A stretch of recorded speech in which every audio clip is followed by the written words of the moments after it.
Bonjour à toutes et à tous, c'est les amis, c'est 25. Aujourd'hui on se retrouve pour un nouvel épisode dont on parle. Aujourd'hui on va parler du film Harry Potter et l'Ordre du Phénix, qui est le cinquième film, j'allais dire le sixième maintenant, rien à voir, que j'ai vu il y a quelques heures pour moi, et que je recorde le jour même où je vous recorde, où je vous ai fait l'épisode sur le quatrième film, La Coupe de Feu. Donc s'ensuit du coup la cinquième année à Poudlard, du coup on passe directement au synopsis, hein. Du coup cinquième année à Poudlard, Harry découvre que euh, les gens ne croient pas au retour du coup de Voldemort, qu'il est en train de mentir, etc. Et que du coup, la désinformation a été orchestrée par le ministre de la Magie, du nom de Cornelius Fudge.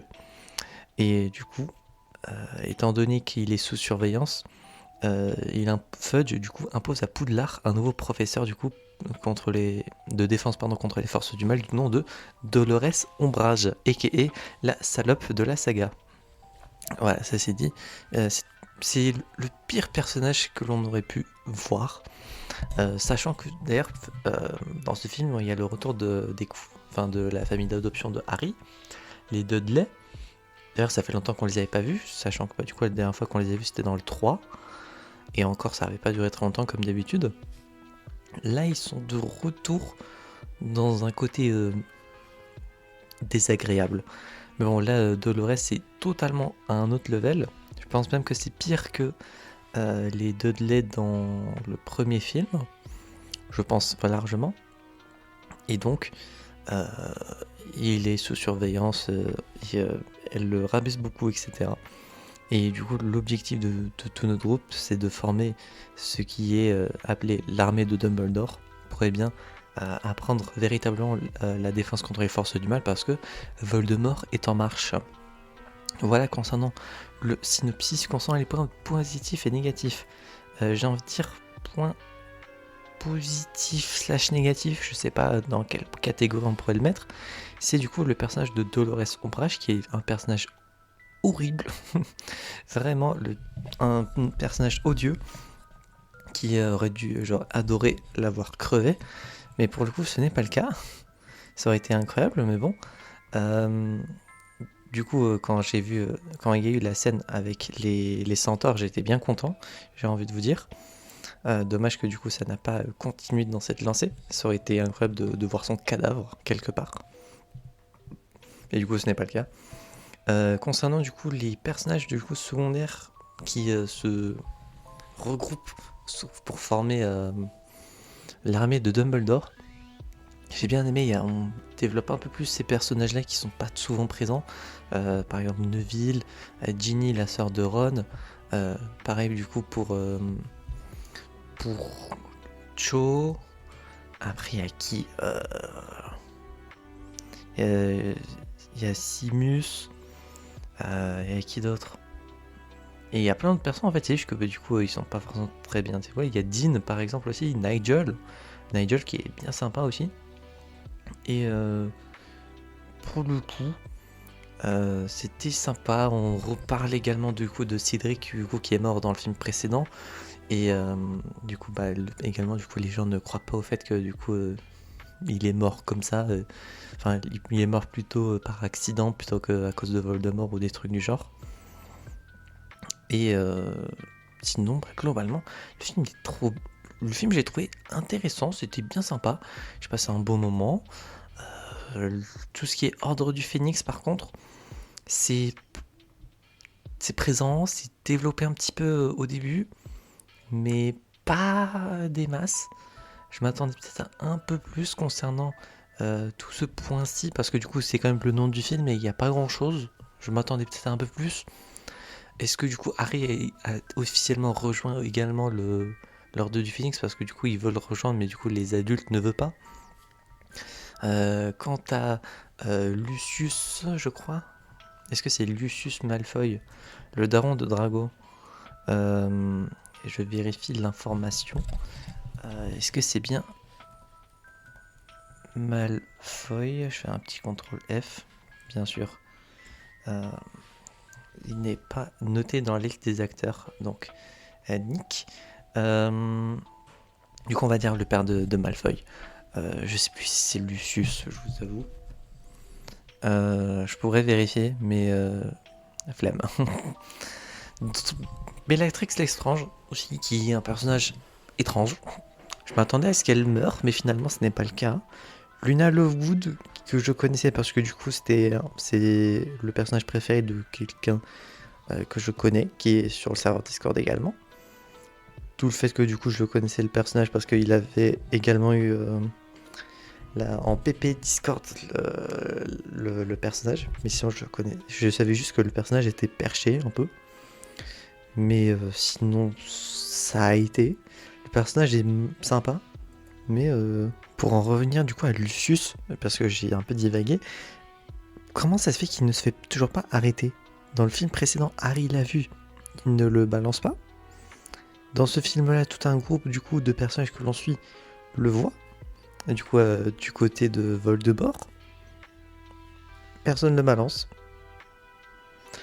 Je veux bien imaginer que c'est peut-être un personnage important pour la suite, et que du coup il doit pas être arrêté et être mis à Azkaban, mais quand même, comment ça se fait que personne ne dit rien? Je veux comprendre. J'espère que du coup on comprendra. Peut-être qu'il y a un plan, peut-être en fait il est chez les gentils depuis le début, chose qui m'étonnerait. Je veux juste savoir en fait, et donc peut-être qu'avec les prochains films je vais le découvrir. Drago qui d'ailleurs est un personnage très tertiaire dans ce film. Il est présent peut-être dans 2 scènes à tout péter. J'ai l'impression que du coup c'est un moment assez creux à ce moment-là pour lui dans la saga. Je pense qu'il devrait revenir, j'imagine, dans la suite. Suite qui du coup, le prochain film c'est le Prince de Sang Mêlé. J'imagine qu'on va apprendre qu'en fait Harry a un truc supplémentaire en plus, parce que je crois que le sang mêlé, c'est quand l'un de nos parents est du coup est sorcier ou sorcière, et que du coup l'autre est moldu, donc n'a pas de disposition à de la magie. Et vu que du coup, de facto, c'est quand même le personnage principal, j'imagine que ça va être lui, mais qu'est-ce qu'il va obtenir en plus? Est-ce qu'il va recevoir un power-up? Là pour le coup, le seul power-up qu'il a reçu, c'est vraiment le fait de vraiment affronter le mal en groupe, ce qui est quand même bien. J'aurais là c'est pas un point positif ou négatif, j'aurais juste aimé voir, je le redis, mais bon, Dolores souffrir. Ah vraiment, je comprends pourquoi les gens la détestent. C'est vraiment une horrible personne. Je n'aimerais pas. Je sais pas comment ils ont fait pour résister aussi longtemps face à elle. Personnellement, j'aurais bien à des moments osé lui répondre ou lui foutre une droite, je sais pas. Mais dans tous les cas, je me serais pas laissé faire comme ça. Ils sont un peu fait bully dans ce film, je trouve. Mais bon, il fallait bien qu'ils ne fassent rien, sinon c'était un peu mort pour eux. Concernant tout ce qui est ministère de la magie, je trouve que c'est un peu forcé. Je sais pas si c'est fait exprès ou quoi. Le fait que du coup, surtout le ministre qui s'appelle, je sais plus, il s'appelle comment? Ah si, Fudge. Je trouve ça un peu chiant et peut-être un petit peu forcé. Le fait qu'il n'a tellement pas les couilles d'imaginer que Voldemort soit présent à nouveau et qu'il soit de retour, qu'il en vient à foutre la merde un peu partout. Je trouve ça un peu chiant et pas très pro de sa part. Pour le coup, tout le fait que la conclusion qui en vient à ce personnage, sans spoiler du coup pour ceux qui voudraient découvrir, je trouve ça que c'est bien fait pour lui. Que ça dans le positif ou négatif, après bon, vous imaginez bien que bon, au vu de ce qu'il aura fait ou pas fait, ça va plus pencher dans le négatif pour lui. Hagrid qui est assez tertien dans ce film, parce que du coup, est-ce qu'il y avait un problème avec la disponibilité de l'acteur à ce moment-là? J'imagine, parce que du coup, pourquoi il serait si peu présent? On le voit juste du coup quand il est de retour à l'école après quelques mois d'absence, et du coup on découvre un petit truc sur lui en plus. Mais sinon, il sert pas à grand chose dans ce film, je trouve. Hagrid, c'est limite si il n'était pas là, ça n'aurait pas changé grand chose. Sirius, du coup, Sirius Black, personnage très cool aussi. Voilà, je n'en dirai pas plus. Mais sinon, globalement, j'aime bien ce petit groupe de personnages que forme du coup l'armée de Dumbledore, comme ils sont appelés. avec du coup Harry, Hermione, Ron, Neville et tous les autres. J'aime bien et j'espère que du coup ce groupe sera renforcé avec peut-être d'autres personnages qui seront peut-être développés et rejoindront les rangs. Et que du coup la bataille qui se rapproche bientôt, parce que du coup au total d'Harry Potter, en pur film Harry Potter, parce qu'après il y a les animaux fantastiques, pardon, il y a 8 films, le prochain c'est le 6ème, sachant que le 7 et le 8 c'est le même film entre guillemets mais il est en 2 parties, qui vient du même livre, donc on se rapproche petit à petit de la fin. Je suis curieux de savoir comment ça va se dérouler pour la suite. Prince de sang mêlé, aucune idée de ce qui va se passer là, j'ai aucune théorie, à part le fait que peut-être Harry va recevoir un power-up, peut-être un objet, un artefact magique. Je me dis que c'est peut-être un truc. Il a déjà sa cape d'invisibilité. Je crois qu'il y a un truc avec les Horcruxes. Je sais plus.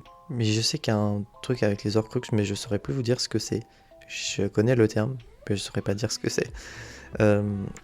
Après, je sais qu'il y a d'autres artefacts, si je me souviens. Après, bon, les seules références d'Harry Potter que j'ai, c'est les quelques vidéos théories que j'ai regardées à l'époque, de lore, Harry Potter UHC sur Minecraft, et le serveur de semi-RP Poudlard RP qui avait fait mine à l'époque. Mais bon, après tout ça, ça commence à dater. Et je me souviens plus forcément de tout, de ce que ça peut être par la suite. Donc j'imagine que Harry va recevoir un power-up. Et j'aime bien du coup également, avant de nous arrêter, le relationnel qu'avait Harry avec du coup le trio principal avec Ron et Hermione, et également le fait qu'avec d'autres personnages ils tissent plus de liens, parce que du coup il y avait toujours le trio principal mais il n'y avait pas beaucoup de relationnel avec les autres persos secondaires. Là il y avait quelques petits trucs avec Neville, et il y a eu des trucs avec Cho, il y a eu d'autres trucs avec Ginny, Luna Lovegood qui a rejoint la saga à partir de ce moment là, et tous les autres et tout. Je trouve que c'est sympa d'avoir plus de relationnel avec les autres persos comme ça. Donc voilà. Et pour la note sur 10, j'ai un peu réfléchi et je pense que je vais partir sur un petit 7,5 sur 10. Bon, de tous les films Harry Potter, c'est celui qui est entre guillemets le moins noté, sachant que la pire note entre guillemets qu'il y avait jusqu'à présent c'était 8, donc 7,5. J'ai envie de dire, ça reste quand même une très très bonne note, hein. Ça fait 15 sur 20, 7,5. Donc bon, très curieux de savoir ce qui va se passer pour la suite. J'espère que cet épisode dont on parle vous aura plu. Si c'est le cas, n'hésitez pas à vous abonner, à mettre un petit pouce bleu, à mettre en commentaire votre avis sur le film si vous l'avez regardé, sans spoiler bien évidemment. Sinon votre commentaire sera supprimé. Et si vous n'avez pas, regardé le film, est-ce que vous comptez le regarder? Et on se retrouvera donc, j'espère, la prochaine fois pour de prochaines aventures pour le prochain film Harry Potter. Et d'ici là, on se retrouvera donc, je me répète en fait. Allez, je vais vous dire bisous et enjoy!